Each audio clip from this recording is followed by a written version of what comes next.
Welcome to Let Me Fix This. Enjoy the video. Open the Roblox app and tap the three dots to access settings. Scroll to controls and find external keyboard or keyboard support. Toggle the keyboard option on so the game accepts keystrokes.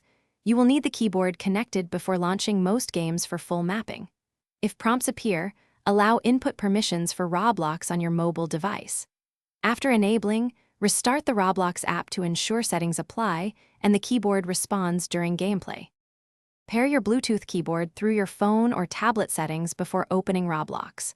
For USB keyboards, use the appropriate adapter to connect to your mobile device.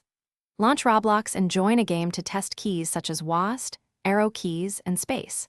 If the game supports remapping, open controls, then choose Customize Keys to assign actions. Save your layout and test interactions like E for use or Tab for inventory. Reconnect the keyboard if keys fail after app updates. When playing, press Enter to open chat and type messages using your keyboard. Backspace removes characters while chatting and Enter submits messages. Use WASD or arrow keys for movement and space to jump.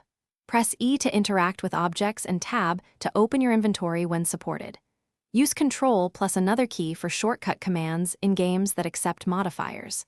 If inputs lag or disconnect, close Roblox, reconnect the keyboard, and relaunch the game. Thanks for watching. If you found this helpful, don't forget to like and subscribe.